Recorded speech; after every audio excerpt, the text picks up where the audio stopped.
Alright guys, a lot of people ask me why I follow Occupy Democrats, and a lot of people give me a lot of guff about this.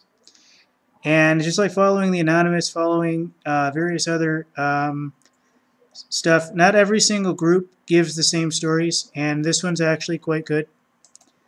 Former President Jimmy Carter says the United States is now an oligarchy where unlimited political bribery is path to presidency. In other words, ladies and gentlemen, he just named that Hillary will become the next president. I've gone over some of her finances before, folks. That one guy in the Middle East has left the Clinton Foundation with like $13 billion. That's enough to win like 5 presidential elections if it comes down to it. That's insane, folks.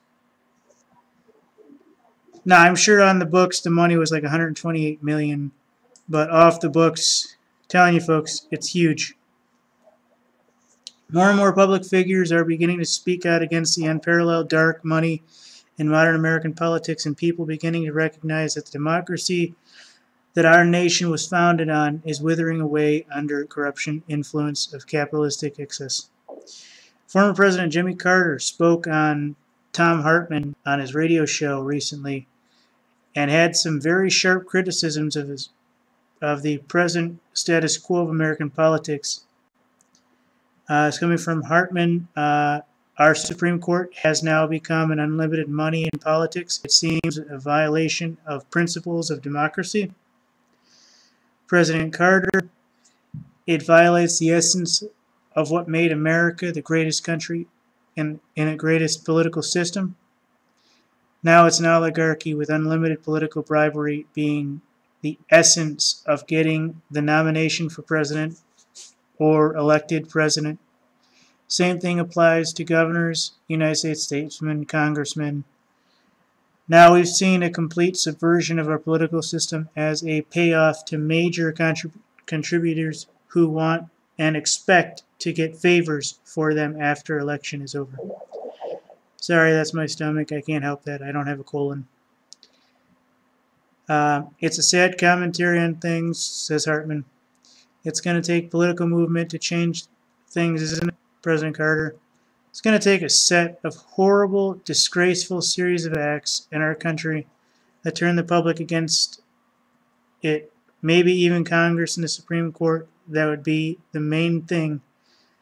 But at the present time, the incumbents, Democrats, Republicans alike, look at this money as a great benefit to themselves because somebody in Congress has a lot more to sell them than to avoid a contributor.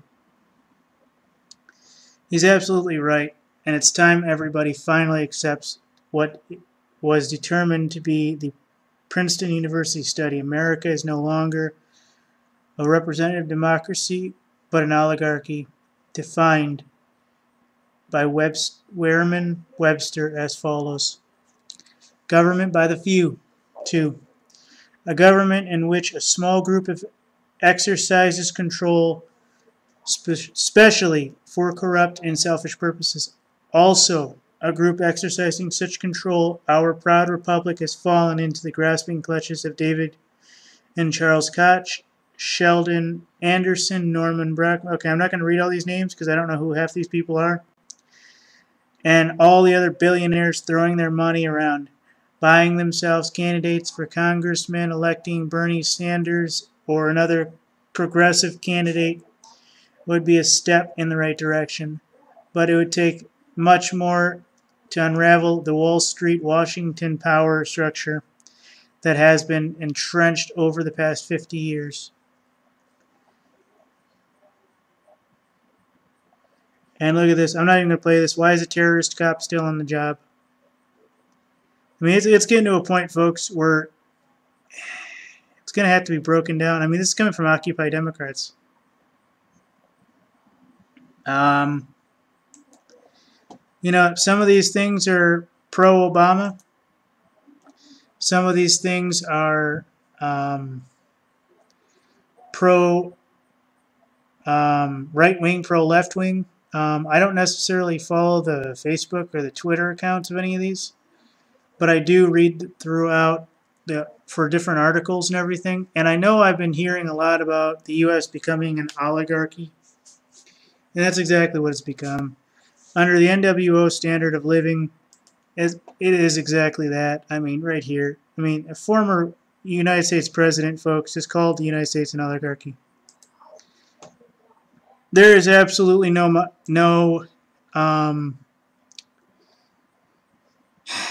there's absolutely no way to put this. I don't believe by any reasonable doubt that Hillary will not win the United States presidency in 2016. I don't see a single way she can lose. I don't see any way she can lose. They're going to put Trump and a few others like Sanders occasionally, and then she's going to sneak in the background, and then her numbers are going to shoot up real quick, and then they're going to drop a little bit, and then she's going to sneak in the back door, and then she'll be, yeah, President, oh, I can't believe it. The U.S. people voted for me, oh. No, they didn't. At that point, I'm packing my bags. Don't know where I'm going. Because I will not be living under the United States government, under a Hillary regime. I've sat through the Obama regime, and my life is almost completely shit due to the bullshit politics that I've had to endure. And I know Hillary would have my ass on the train to the death camps within hours. For this or other things. It has nothing to do with how the legal system works or doesn't work. It has everything to do with there's no way in fucking hell I'm going to live in America under the Hillary government. Okay, guys. President Carter calls American oligarchy.